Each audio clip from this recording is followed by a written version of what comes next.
G'day folks, it's Cortezerino.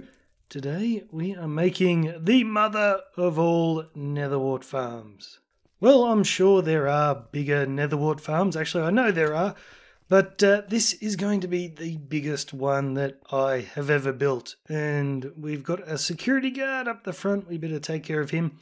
So I had to figure out where I was going to build, oh that was terrible, where I was going to build this thing, and it's got a lot of water streams because it's going to be AFK, the player's going to be moved around, and I was a little bit worried about all those water streams causing lag for anyone nearby, so I wanted to find a place really far out.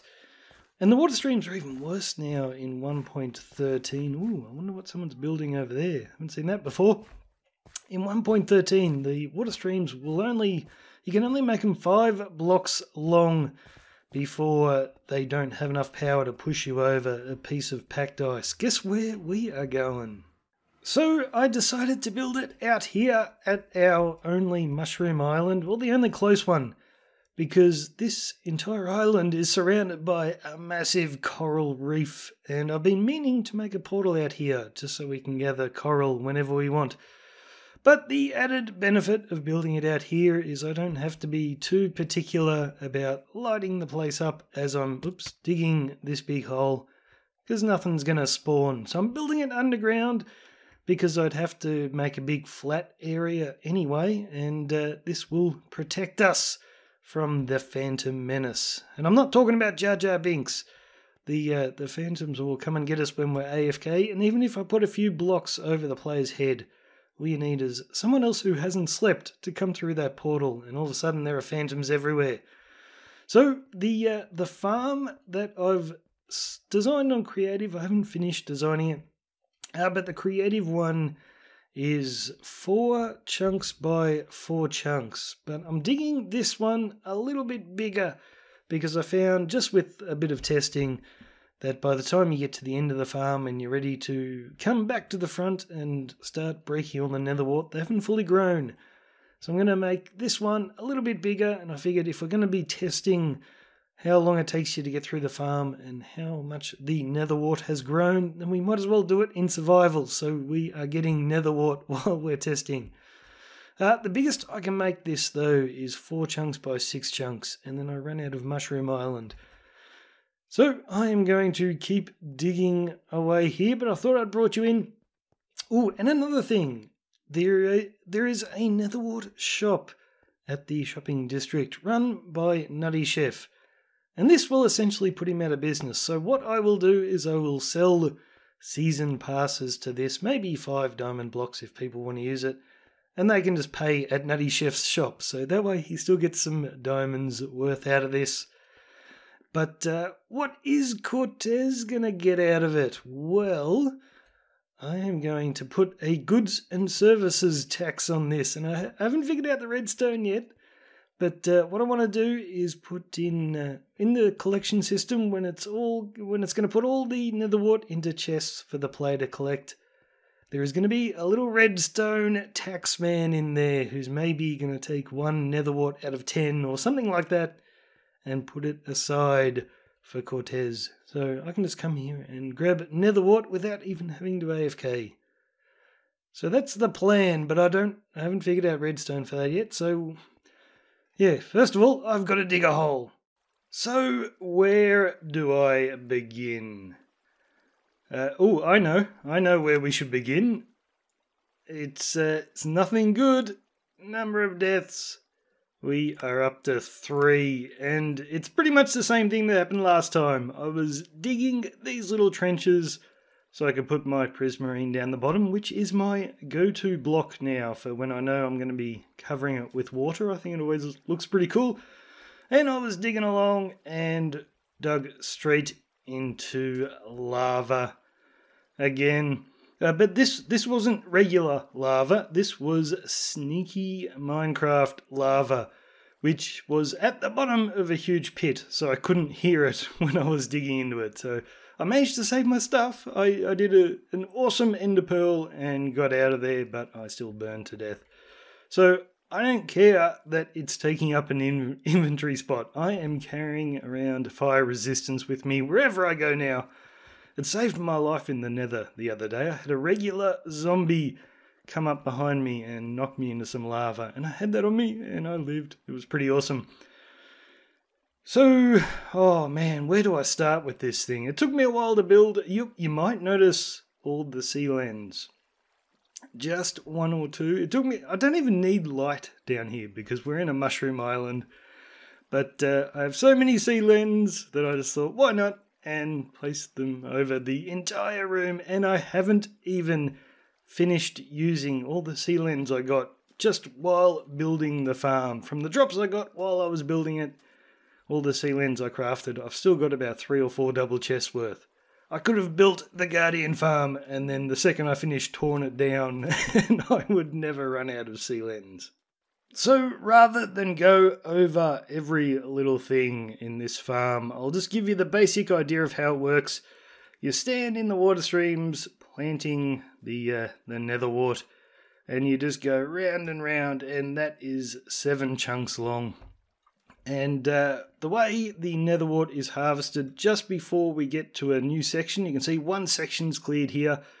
Just before we get to the next one, we run over one of these pressure plates that has some redstone underneath and triggers these flying machines to shoot off. And they just run around with these blocks underneath, clearing all the nether wart in front of me, and they drop a little bit to the sides. But the majority of the nether wart is just pushed in front of these blocks. And then when we get right to the end, in this spot here, a lot of it will get caught in these cobwebs before it falls down. Whoops. Yeah, no, that pressure plate doesn't control anything. But when it gets to the end, it just pushes all the nether wart into these water streams, and it carries off into our storage system. And when it goes back as well, and if there's any nether wart stuck up on top of the soul sand, there's another water stream like that on the other side that pushes them all in this direction as well. But what we've got here, we've got a few slime blocks to slow down the items just before they get to our storage system. And then we run over 3 hoppers, so this is always full of nether wart, and we've got 3 droppers right here. Because those droppers are our refilling system, because we've, how do I explain this properly? We put one nether wart, we end up having 1 stack of nether wart in our offhand here. We have 1 in our main hand, and then you fill up every single other inventory spot. And by doing it this way, we can plant 2 stacks before we need to get our inventory refilled with nether wart. So there's probably about 58, 60 bits of soul sand in that direction. So we fly up there, we basically plant 1 stack, and then we come back in this direction planting the other stack. And it will always use the nether wart in your main hand first. So by the time we get back to here, we've probably got about 10-15 nether wart in our offhand. We never want to run out there, because as long as we've got 1 there, when we get refilled with nether wart, we will get refilled in our offhand and our main hand. So that's pretty cool. And what happens when we come back to do a little loop here, we run over this pressure plate, and it's repeated all the way down. It sends a redstone signal up to these 3 droppers, which they drop a little bit over 2 stacks of items, which flow down here. They scoot straight across this bit of water stream, and they'll go all the way down underneath these cobwebs. So we pass the pressure plate, that starts spitting out items, and then we get stuck in the cobweb, which holds us there long enough to collect all the items, and then we slowly make our way out for our next lap. So it works out really cool. We can use cobwebs instead of redstone to slow us down.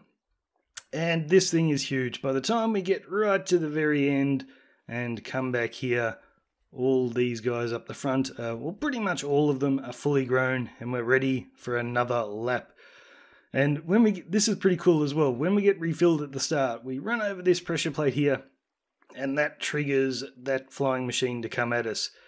But for the first refill, we don't actually use these droppers. We just get stuck in these cobwebs. And when that flying machine comes down with all this nether wart, it just pushes a whole lot of it into our face, and we pick it up, and we're ready to go for the next lap. But yeah, it's good that I have been testing it here on the server because I have found a problem that I was not anticipating. We get hungry while we're in there, and because I've got the whole design relies on me having 2 stacks of items, 1 stack in my offhand, 1 in my main hand, so I've got nowhere for food. At first I thought it was the hunger bug making me hungry. I don't really know how the hunger bug works, but I've heard about it. But it seems to be happening every time, and perhaps it's because I'm using both hands for my planting that we're getting hungry. Because I know with an AFK Fisher you don't get hungry even though you're holding down right click. But yeah, it seems like every time I'm getting hungry. So what I think I need to do is find a spot in this machine somewhere where we've planted all the items in our main hand, so that's empty, but we've still got a little bit of nether wart in this hand, and we need to run over a pressure plate, have a steak or a golden carrot dropped at us, and it will come into our main hand, we'll quickly eat it, and then we'll continue, and hopefully that has enough saturation to keep us all good to complete another lap. But also need to rig up a fail-safe, so what happens if we don't pick it up? We're going to die of starvation, and then the item that we don't pick up will end up coming into our droppers here, and if it gets spat at us first, it could end up in our offhand and break the machine. So yeah, I think I might need to do a separate little passage that the player goes off and gets a whole bunch of food dumped at him. Oh no, I don't even know if that's going to work. I have to do some experimenting. But that's why we built it in survival, to try and get it to work. So yeah, we have the food problem to fix, and I will be back once I have fixed it. So you're probably wondering why I said earlier that I was digging this space out 6 chunks long, and then a little while later I said I'd made it 7 chunks. That's just because when I was digging it out I realised if I made it 7 chunks, then the flying machines would finish exactly on the chunk border, and it just looked a lot neater. So that back wall's actually dug out into the ocean. I didn't have enough room in the Mushroom Island, but I decided to keep digging. Now we have done 2 more full tests. It takes forever to get through this thing, and I have discovered a bit of a problem. Yes, we do get hungry every time, but it isn't the same every time. Like, I went around once. There's a little bit of wastage in this farm, but that's okay. I could probably build that wall up a little bit more, and then we wouldn't get nether wart sitting up there.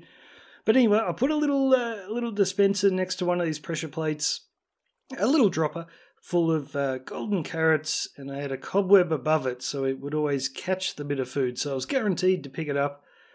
And the first time I went round and I was a little bit hungry, I picked it up, I ate it. Everything worked perfectly. And then the second time I went around, I didn't get hungry at the same rate. So I went through a whole lap of this. I wasn't hungry at all, so when it dispensed, when it dropped the golden carrot, the carrot just went into my hand, and then I wasn't able to pick up the extra bit of nether wart. So you're probably thinking, well, why don't you just set up a dropper that continuously spits nether wart into the water stream? So I'm always picking it up. That would be the easy way to do it. Well, think about it this way. There are a lot of water streams here. If I was all the way up the back, imagine how many hundreds of items would be in these water streams. And that would cause an immense amount of lag, I'm sure. It would be like hammering a nail with a sledgehammer. And this is a lot more elegant. So what I think I'm going to do is just simplify the entire thing and make it so I have my food in my offhand, and we only have 1 stack of nether wart in our hand at a time, which means I need to set up another one of these ice streams for nether wart to flow down on the other side. And you might think, well, that's sort of doubling the work, but it's not really. All I've got to do is rig up some pressure plates with redstone underneath that run over to these droppers. And I've got this water stream headed in this direction. It doesn't need to go this way. I can send nether wart from these droppers out in that direction too. I've just got to do some fiddling with the redstone down here. So this is how I've got it set up. The signal comes from all the pressure plates up this bit of redstone wire and into that block. So then I've got a pulse extender here. I'm using 8 comparators just to keep the signal going. And then this is a little clock here that goes really, really fast. And we've got an observer block looking at the bit of redstone wire powering all 3 droppers. So if I only need 1 stack, and I'll make it a bit over 1 stack of nether wart to be spat out, I'll probably have 2 lots of droppers for this side of the farm and another 2 for that side. So I'll use the same clock set up to power each one. I'll power them individually. And then I just need to fiddle with the timing of this to get it to spit out just over a stack. Okay, so this is the same setup that I had on the server, but instead now we've got only 2 droppers. So I just want to see, so before I had 3, I just want to see how many 2 will spit out. And I'm dropping them straight up into that chest, just so they do not go everywhere. So we've just got to wait for this clock to finish. Hurry up. There we go. What do we get then? Actually, that is probably pretty good. Let's just try shortening this clock a bit and this pulse extender, and we'll see how many we get. That was exactly 64. That's pretty good. I mean, if we can have this running for less time, it's just cooler because we're not wasting time spitting items into the water streams and having them run around for no reason. Did we get exactly? It's exactly 64. Yep, I think I'm going to do that. So pretty much exactly the same setup, but we save 2 comparators. Well, I started this episode basically having lost my voice. Then we had 1 good recording day, and now we're back to no voice, Cortez. But we will struggle through because I am done. And I was a little bit depressed at first because I had to rig up all of that side with redstone so we could get the items flowing down the side so I could pick them up, doing 1 stack at a time. But then I came up with something pretty cool. So rather than have all of this redstone here repeated, the pulse extender and the clock, I've just got this clock powering both sets of droppers there. So when we run over the pressure plates on this side, these 2 droppers will drop all the items and we'll collect them in that water stream.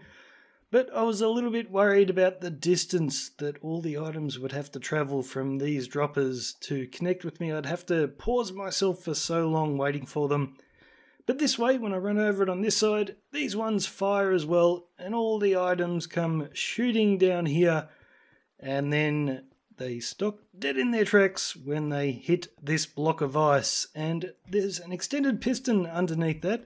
So when I get to this side and hit the pressure plate, the piston just lowers and all the items will continue down there, and I'll collect them even quicker than I do on that side. So that was pretty awesome.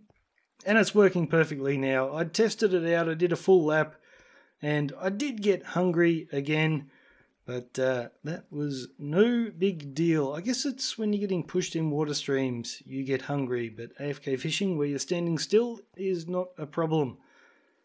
So there are still a few little things I could do to make it more efficient. Like in a lot of these cobwebs I've got here to hold me up long enough to collect the items. I don't need them on this side because I pick them up so fast from this thing lowering. But you know, that is something I will consider looking at for a tutorial. I think I am pretty much sick of looking at this one right now. I've got a little bit more decoration to do around here. But otherwise, and I might fix up this storage system because I've just got the nether wart flying over the hoppers. So because they're coming in so quick, some go into the top chest, some go into the bottom. So I might rig it up so they all come in one at a time so I know exactly where they are. But I have quite a bit of nether wart already. So thanks for watching, guys. I have been stuck in this hole in the Mushroom Island for the better part of 4 or 5 days, so I cannot wait to get out of here. So we are going to leave the episode right here. Cheers, guys. I'm Cortezerino. I will see you later.